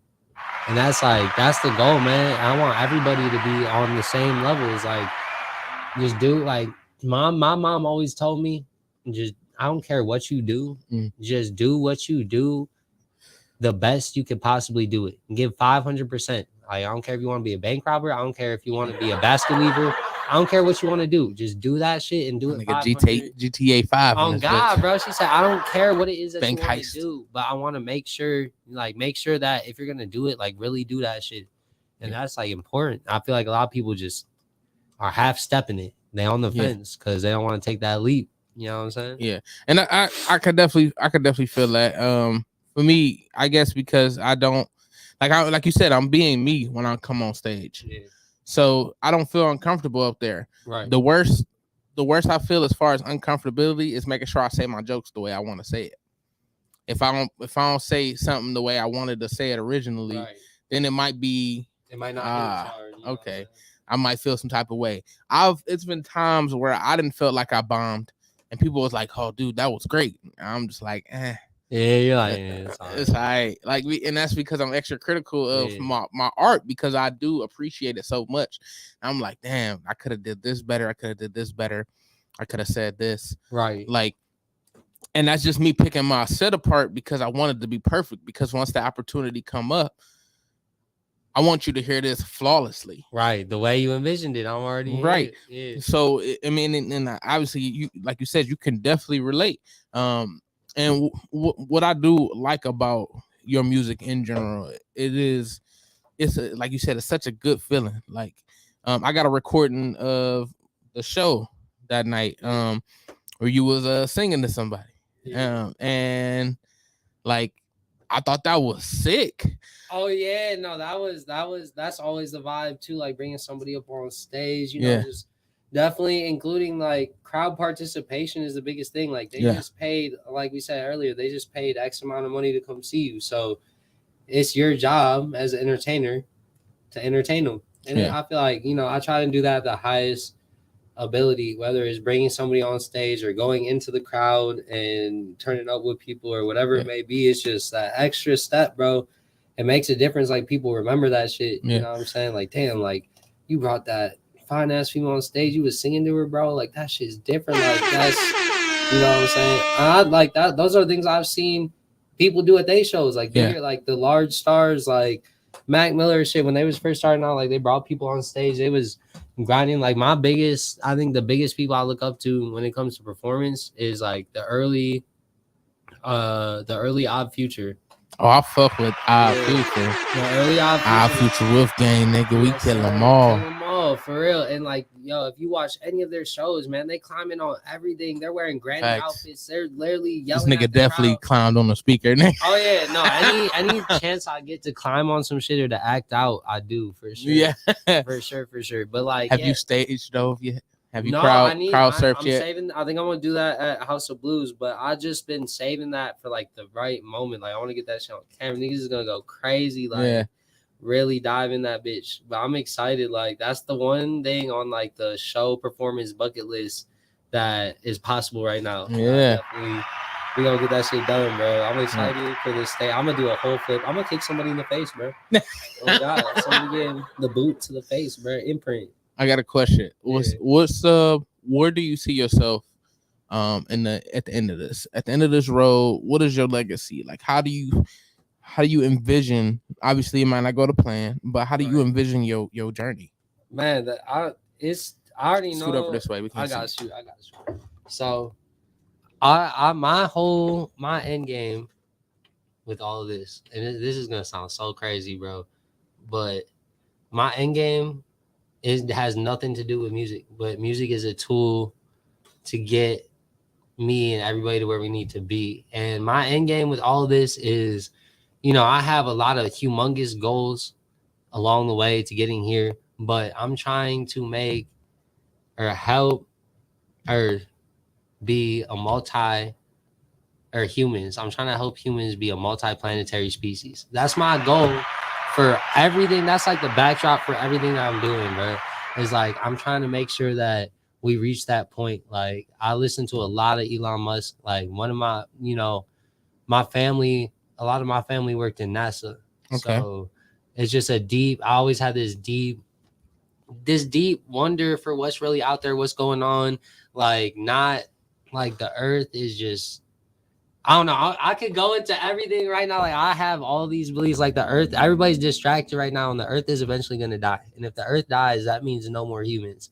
So if humans don't figure out how to either replenish the earth, or get the fuck off of here and figure it out there and just start traveling and shit, then eventually all of humanity is just gonna cease to exist. And that's like a really boring future for me. You know what I'm saying? Like, I'm the type of person, I like to take it outside. Like, I like to think very far in the future, like past myself. You know what I'm saying? Like, I feel like everybody that's alive now is super selfish with like why we're actually here. Like, if you really think about your purpose as a human being, our purpose as a collective right now, just as a species, is very selfish. Like, I'm here to do this, and then this, that, and the third. But really, we just here to collect information and to travel and to keep the species alive. You know what I'm saying? So if 100 years, 200 years passes and there's no more humans, everything we just did for the past billion years is fucking pointless. Absolutely. Literally. And that to me is more important than like the distractions that we have now, like just having a comfortable like life.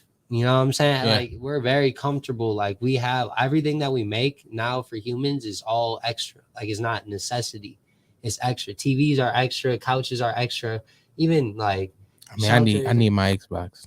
So I need my Xbox, I need my shit, nigga, I need my games. But yeah, like, everything's extra. It's like, we don't need this shit. Like, what we need to do is figure out like how to sustain life so that you know what I'm saying, we can keep living. Like, what if reincarnation is real? My nigga, I want to keep being able to reincarnate into a human. My nigga, like, you know what I'm saying? Or some other shit. I just be thinking deep. So, you know, I'm using music, like, because I move the way I move, and I know that I have worth in what I'm doing. I know that music is a stepping stone to be able to get my voice to a level to where it can be heard, and these thoughts can be heard and processed by a large amount of people in an important way. And like, music and everything I'm doing now is just going to lead up to that. And then when I've successfully given my message or whatever it is that, you know, my purpose is with that, then I can accomplish my little side goals. Like, I want to make a studio on the side of a mountain that look like Stonehenge. Like, it's a bunch of shit. It's a bunch of random shit niggas want to do that are huge, that cost a lot of money. So it's like, once I accomplish that, I feel like I can do the little side quests. But that's the main goal, bro. That's the main quest, is like getting people to that point to understand that that's something we really have to focus on and get to. Because at the rate, man, like, the earth is literally dying before our eyes. Like, the fucking coral reef, the biggest reef, died like 10 years ago. You know what I'm saying? The biggest reef that we had in the world is dead, my nigga. Like, the earth is dying before our eyes, and we distracted by everything that's in front of us, which is man-made, my nigga. Like, we can continue to make shit forever, but if we don't have a place to make the shit that we make, what's the point? What's the point, my nigga? We're not gonna be able to make shit. We're gonna be like, hey, remember all that shit we made? Remember back in the day, we had all that shit. We had all those towers and shit. We killed the giant reef though. I don't know what it's called. The Great Reef. Yeah, I think it's the Great Barrier Reef. Something like that. I didn't know it died 10 years ago. Yeah, it died when I was still in high school, for sure. I remember like talking, I don't know why I remember, but I just remember it being a point of like niggas just talking about in class, like when you talking to your niggas before the class start, niggas just like, yeah, the Great Barrier Reef died, nigga, that's crazy. The Earth's dead, we all gonna die. I mean, you know, global warming has been talked about for several years. And I mean, and they, you know, talk about the ice caps melting and stuff like that. So I mean, I definitely believe it. How soon is the trajectory of that though? Like, how soon do you think? Anything can happen, man. Anything, like, assuming that everything they say about space is real. Because me personally, this is why religion is also hard for me. Like, it's because I only like really believe big things that I've seen or was there to experience. Like, if I wasn't there to see it or hear it or experience it, then I can't say shit about it. You feel me? So it's like, there's so many things like that could happen. Like, a meteor could hit the earth, bro, and melt the fucking ice caps, and that shit could fucking melt the water and the water levels raise, and then all of Earth changes and we all die, or like a solar flare, anything can happen. So assuming none of that shit happens, you know what I'm saying? Like, I think we got like a good, we can be comfortable like this probably for like 50, 60 more years. And I'm saying like the end of like 55 or 45 is going to be like the start of the decline. Like, we're just gonna, like, there's gonna be no resources, you feel me? Like just how we have oil and fucking bread and all this shit now. Like, imagine that shit being scarce. Like, you know what I'm saying? Like, as soon as we run out of resources, it's like all that shit's gonna die. We're gonna have to start making our own shit. And it's like, if we're spending all our time making our own shit, we're not gonna have shit for a little bit. Yeah. You know what I'm saying? And it's just wild. I don't know. I really couldn't tell you. Like, it could happen tomorrow. It could happen in 100 years. But I feel like regardless, like, that's just life. Like, anything can happen at any time. You just gotta, if you're prepared at the very least. And like, preparation for me is, like I said, replenishing the earth or figuring out how to sustain life on different planets. And to me, the more exciting shit is traveling the fucking galaxy and the universe. Yeah. Like, it's so much shit out there, my nigga. Like, it's endless. It is like definition endless. Like, there's endless possibilities of things you could like find. So are you a flat Earth or a round Earth guy? I don't know. I'm a cube Earth. Cube Earth. Okay. I'm a triangle Earth. The Earth is a triangle. Triangle I Earth. can prove it, bro. If you go to the Bermuda Triangle and look up at 2 p.m. at on a Sunday morning, my nigga, or Sunday afternoon. Why do we have pyramids? Oh, God, why is everything fuck? I don't know, bro. I was gonna come in, nigga. I was gonna come in, but yo, no, like, I don't know. I literally recently stopped. Like, I recently stopped solidly believing that space, like outer space, is the way that they describe it. Like, I don't know. Like, what if you just pass through the atmosphere and it's just an ocean, my nigga? You know, start like, I don't know. I haven't been, and like, I just, like, everything you see from videos and everything is so like wish-washy, bro. And it's like, I don't know, bro. He said it was water and it's wish-washy. It's wish-washy, bro. I don't know. We don't know, bro. So it's like, I always like to definitely contemplate on these things, like the Area 51s and the fucking. So I heard a theory that space isn't out.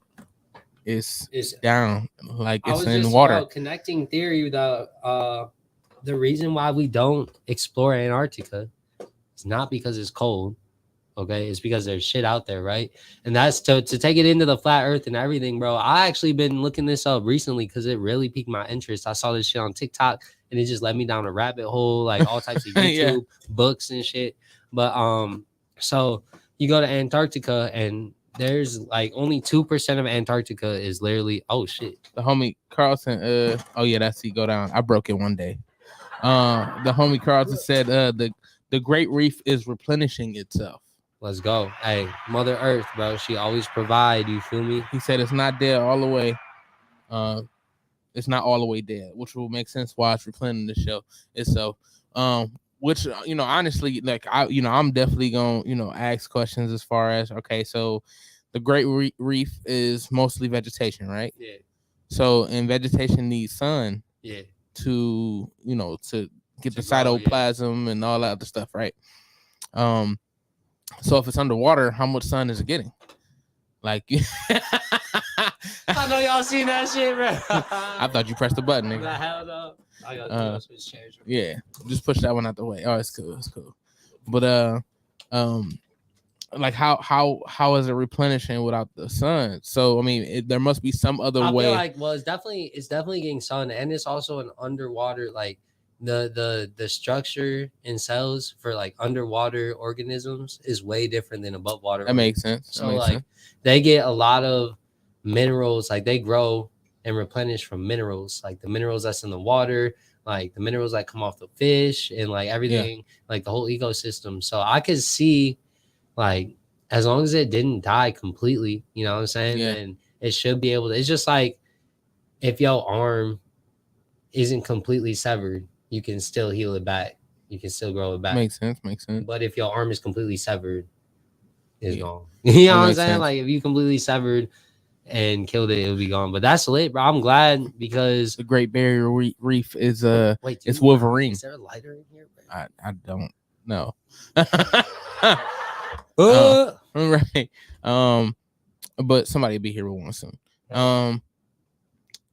The Great Barrier Reef is like Wolverine, nigga. That bitch just keep regenerating, just nigga. keep going back, man. Don't die.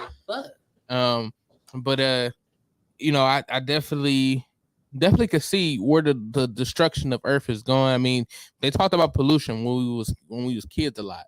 yeah. I don't hear it as much. We too far past. It's polluted. There is no pollution. Right. We polluted. Right. Which will make clear sense. But of course, you know, we are trying to make other products. Tesla with the electric cars. Hell yeah. You know, you got all the sun panels. Yeah, the solar power is going crazy right now. We've always used sun. The sun has been a tool since back in the day. Yes, sir. With the sundials. The wind, bro. You know what I'm saying? Wind. Power. We got the turbines going. We're using our natural resources again, and I feel like they are ramping up the production of natural resource power. So it's like, I feel like obviously there's somebody that is making that change. So if you were to get bigger, you know, not if, when you get bigger, I had to change that. Hold on, let me get that win. When you grow up and when you glow up and blow up, and people are starting to receive your message at a massive level, you can obviously invest in something that you can obviously spread across your fans. And I feel like, I mean, there's a lot of people that are changing a lot of narratives. Look at J. Cole. Oh God. Look at Kendrick. Oh God. You know, these artists are changing the narrative. And I'll even use stuff here in Cleveland. There's people that, you know, always talk about how Cleveland doesn't stick together. Right. I feel like that narrative is changing in Cleveland. It's definitely changing. People are coming together, and as I said, I all I did was hear about it when I wasn't doing comedy. People that I know do music. Oh man, the music scene, you know, people don't really fuck with people all like that, all this other stuff. I feel like that's changing. There's people doing collabs with people that you would never see them do collabs with. No, we trying to make it happen for real. We trying to change the narrative, definitely, because it's needed. It's definitely needed. It's necessary. Bridging the gap is huge, and that's the reason why I love doing music shows as a comedian. Yeah, y'all was my first music show. Hell yeah. So and I felt, oh my God, like I said, I felt good. I felt at home. I was literally about to say, felt at home. I felt at home. It felt good. It was just dope to see artists displaying their artistry. Yeah. And then connecting, like when that's always like, that's the whole point of everybody doing this shit. It's like, we're supposed to be connecting out here. That's why Atlanta was so huge for so long, because it might be cousins and whatever, enemies killing each other, but at the end of the day, they still pushing each other's music just to make that bag. Like they understand that the bag is bigger than the difference, and you can get the bag and still have a difference. Yeah, you know what I'm saying? And it's like, man, the more and more we start doing that in Cleveland, like the more and more the city's gonna shine. Like money in everybody's pockets, money in the city's pocket is money in everybody's pocket, bro. We can start creating more for the city, bro. Like Cleveland is kind of dead. Like what? We got the casino, we got bars you can hop to, we got clubs and strip clubs. Like we can recreate the city and make it something that's way more incredible and becoming than it is now. Like I feel like all the people in charge now are the old people, like the old, whether it be old white dudes or old whoever, they just old, so they have a different perception on what's great and what should be in now. It's like if we can get the money circulating to other people with better ideas, to whether it's helping out the city, man, making more gardens, bro, making more fucking playgrounds for kids. You know how many playgrounds I look past? This nigga said, I had a dream that one day. God, though, for real, you know how many playgrounds Cleveland will be back on top. Oh God, bro, it's like, because we were number one for a while. We definitely were. We had it going, especially when we won the championship, bro. I was like, the city was getting hella money and promotion, all types of shit. But it's like, I'm like, the amount of playgrounds I passed where it's like, damn, bro, like these kids get one swing, one slide. Like, what the fuck type of shit? Like, that's why these niggas be inside and doing dumb shit, because there's nothing to do outside, bro. Yeah. They're bored. Like, the niggas is bored. When you're bored, you do dumb shit. So it's like, we gotta, you know, once we start circulating some more money in the city, once we start getting shit popping, bro, we definitely gonna have the dream started, bro. And then, you know, we can go from helping out the city to helping out the state to helping out the country to helping out the world, my nigga. And that's when I feel like all that shit I was talking about, you know, the multi-planetary species, that's when that shit will kick in, is when we can go from being, you know, coastal to everywhere, bro. And like the word can be heard everywhere. So it's a lot of, you know what I'm saying? It's a lot of plans in effect. We gonna get popping. There's a lot of shit on the way. Man, that shit loud as fuck. Bro. Right. We got the super burner, bro. Y'all hear that? I'm dead as fuck. That nigga definitely cranking that bitch, man. Cranking that shit, man. But we are about to get out of here soon, man. First off, I just want to appreciate you for pulling up, bro. Hey, thank you for having me, and just kudos on everything, for real, bro. It's always a pleasure. It's always some incredible energy, bro. I appreciate you for having me on. Oh yeah, I appreciate you. Matter of fact, this nigga had me to his house, bro. Come on, bro. You gotta come to the crib, bro. And all my niggas come to my crib, bro. They definitely. It was a nice little party. Niggas playing beer pong. It was dope. Oh, dude, that night was crazy too, bro. Because it was like groups, bro. Because y'all stayed till like 2, and my dumbass was like not realizing that like the bars closed at 2, 3 o'clock. Yeah. So right when y'all left, like all the homies from work left, you left, everybody left, and it was like kind of empty for like 5 minutes, and then all of a sudden you just hear, and there's like 30 people walk in. I was Damn. like, oh, shit. It turned back up. It turned all the way back up from 2 to like 7 a.m., bro. My nigga Angel make it. My nigga was you know that nigga was done, bro. That nigga was fucked up, done, bro. That was his birthday. Yeah. Man, he pulled me. He was like, "Man, you gotta have a shot with me, man." I was like, "I have a shot with you for sure, bro." Like, you know, especially, you know, one is your birthday, but the fact that you actually pulled me to the side, bro, take a shot. A shot, you know what I'm saying? You had to take that shot. Yeah, I had to, and I don't even drink vodka, nigga. I don't even do that, and it was colored vodka. It was flavored vodka, nigga. No. I'm like, it was like some mango shit, nigga. No, that's a stomach killer. Right Wake up on some. Right. You know, around that heat, bro. You was like, well, shout out to him. Hey, man, tell these people where they can find you and your music, man. Hey, we everywhere, bro. Apple Music, Spotify, SoundCloud, TikTok, Snapchat, Instagram. Instagram, just follow me on Instagram at your third eye, YOURTHIRD, and the letter I, my nigga. You know what I'm saying? Catch me on your forehead, nigga. We out. But shout out to the homie Cassius, man. I can't wait for the next Cash Bass. I can't wait for the House of Blues show. You know, if you want to have me on, hey, we doing host. That shit. We doing that shit. House of Blues niggas going. You know what I'm saying? October 15th. Let's go. We definitely appreciate y'all tuning in to TimbukTuesday, man. It's been another great show. We appreciate the crowd interaction. We appreciate y'all, especially you, Carlton, man. I ain't seen your ass in I don't know how many years, nigga. Yeah, hey, pull up, man. Hey, don't be a stranger, man. I think the last time I seen this nigga, we was at Richmond Mall, nigga. You know how long that? Oh, hell no. That shit ain't even there no more, right? But it's definitely been a minute, man. But I appreciate you. I appreciate y'all so much. Angie, of course, you already know, because that's his girl. You did? That's his girl. That's his girl. Amanda, we're talking about my dimples. Shout out to Facebook user, aka Shy. Shout out to Dave. Shout out to Candace, which is Precious. My bag. I just seen Candace. Shout out to Charlie. Hey, shout out everybody in the chat, man. Big ups. All of them. Thank you for showing love. JG, KF. You know what I'm saying? Hey, what I want y'all to do, you know what I'm saying? I want y'all to go home after work tonight.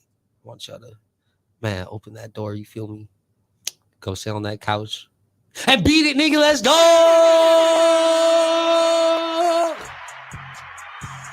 was feeling kind of down tonight.